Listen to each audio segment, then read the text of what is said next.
So as you guys would have seen, a couple of weeks ago, we unboxed the Samsung A35 5G. So this is the 2024 version of one of the mid-market devices that Samsung has brought about. And I've had this device to test for the last 2 weeks, and I have to say, it's amazing.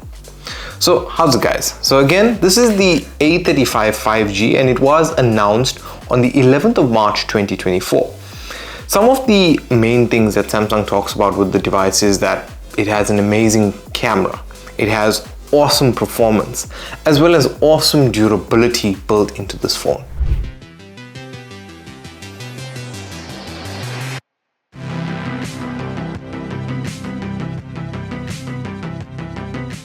So one of the first things we have to talk about the phone is the design.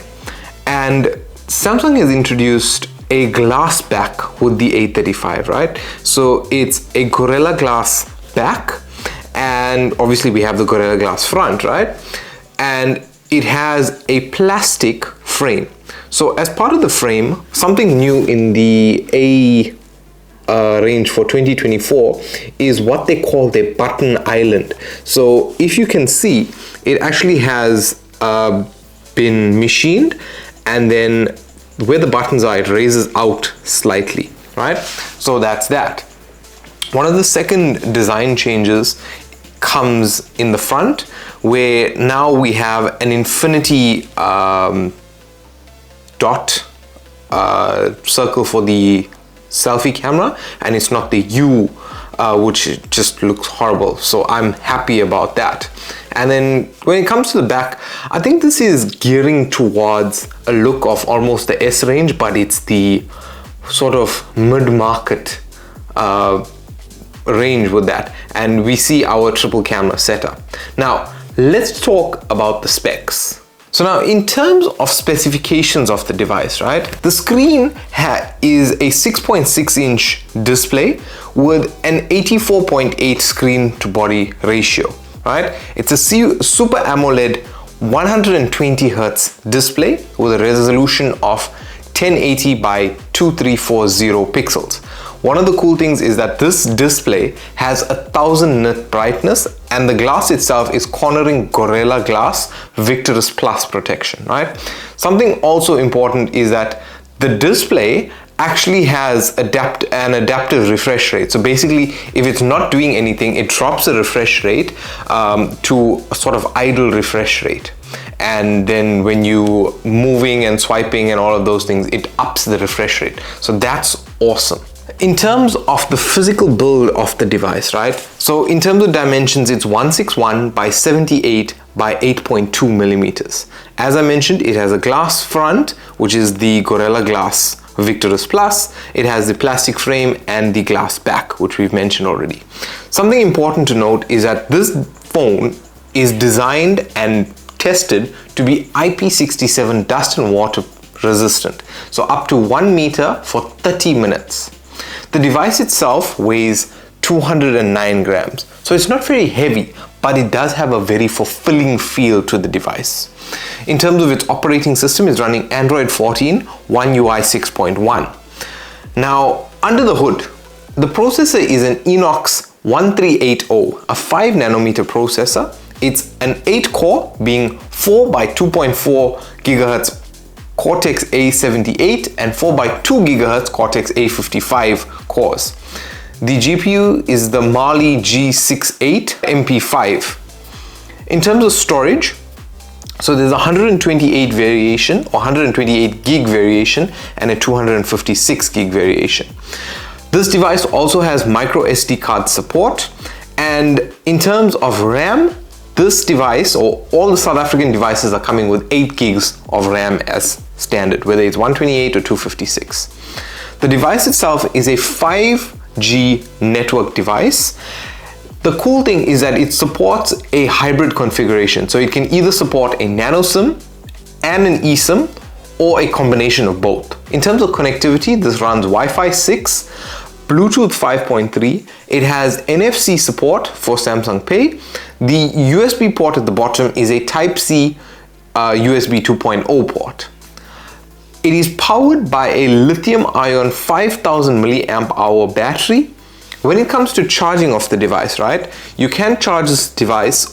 It supports up to 25 watts of charging. And now, coming to the main attraction, the camera. So at the back, you can see that it is a triple camera main configuration.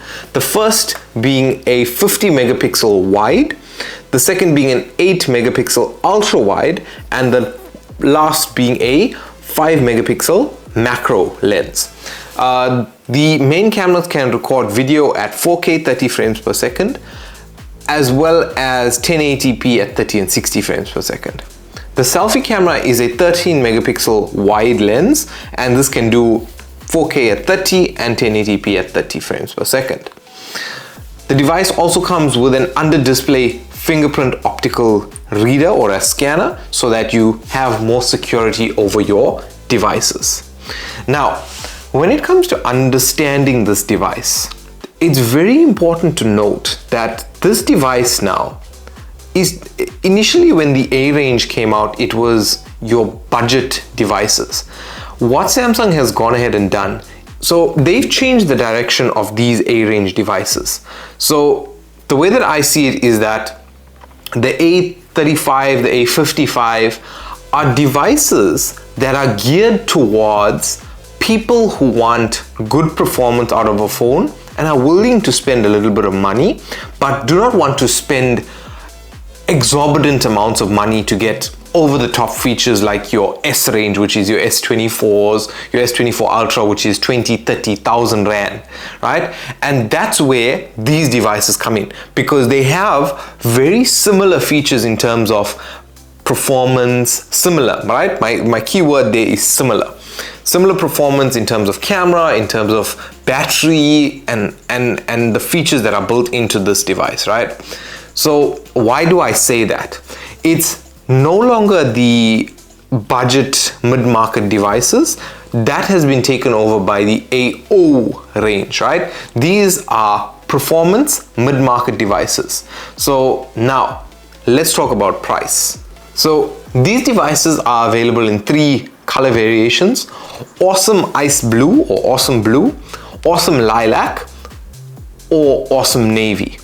So the 128 gig variation retails anywhere between 7,000 and 7,500 Rand in South Africa, and the 256 gig variation retails for about 9,000 Rand. Now, after all of this has been said and done, Preshaan, what are some of your strong points that you've seen with the phone? Firstly, the display. It has a bright, awesome display. I like the fact that it has the Infinity O Punch display, as well as the adaptive refresh rate is a very strong point when it comes to the device, because it also allows the device to last longer. The second thing that I have to mention with the device is the fact that Samsung Knox is built into built in with this. So meaning it's bringing things like the Samsung Wallet, Samsung Pay to your mid-market devices, and that's something we've waited for. The third thing that I have to appreciate with this device is the fact that it is IP67 water and obviously dust proof or resistant. And I mean, there's been so many instances where people get pushed into a pool and that sort of thing, and then at least your device can hold up in a case like that, and that's all we want. I mean, for the budget devices, that's all we're asking for. The final thing that I have to mention with this device is the fact that it comes with 4 years worth of operating system upgrades, as well as 5 years worth of support for security updates. So that is awesome, awesome, awesome. My one point of improvement, it's not really an improvement point, but the fact of the cost. I mean, it might just be me as a person, but if you guys remember, my previous phone was the Samsung A7 2018, and that was a 4,000 Rand phone. It got everything that I needed to done. It had an awesome camera for the time, and it was a budget device. It was 4,000 Rand. if I had to enter the market right now to look for a device to purchase, that would more or less be my price point. But there are no 4,000 Rand devices anymore. The mid-market devices have been pushed up to 6,000. But on the other hand, with the amount of features that this comes with, waterproof, Samsung Knox, and 3 cameras compared to my, I think that's also a 3 camera setup, but that was a horrible, it didn't have Knox and all of those things. So you can justify a little bit the price difference between 4 and 6 or 7,000. And I mean, if we look at some of our AO devices, those are kind of the devices that are being replaced or that are replacing the A7. So, you know, there's a little bit of give and take. But I mean, with the amount of features that are built into this phone, I shouldn't be saying that the price is incorrect. And like how I mentioned, the gearing of this device, right? It's almost geared to be your, I don't want to say poor man's, but your mid-market S range device. So you have your S, you have your A. So what more could you want? Because fingerprint, Knox, water resistance, triple camera, how much more do you want? And at this budget device. So yeah, when it comes down to it, what would I rate the Samsung A35 5G? So this device is gonna get about a 7.2 out of 10 from me here at techsceneza, purely because it's an awesome device, but I kind of feel that the price can be better. Yeah, so, but other than that, I mean, it ranks up there. And I mean, if it was like about 5,000-6,000 Rand, I might have ranked it higher. So it is an awesome device to have. And yeah, it's going to be your consumer's go-to S range, and it's going to leave your upper market to the S24s and that sort of thing. So interesting to see what's coming. And I mean, this is the budget version. You also have the A55, which is a tier above this, which has other features that, like AI, some of the AI camera features and all of those things built into the device. So yeah, I think I'm rambling on a little bit. So a big shout out to Samsung South Africa for sending out this device for review, as well as for giving me the time to test out this device completely. Yeah, guys, if you like to see more content from us here at techsceneza, make sure you subscribe, as well as make sure you're following us on our social media platforms, because there's going to be content on this device, like a gaming test and that sort of thing, that's going to be posted on our social media. So if you want to check that out, make sure you follow us on our social media. There's links in the description below. But yeah, guys, all of the opinions expressed in this video were mine and mine alone. They have not been influenced in any way, shape, or form. Guys, thank you very much for watching.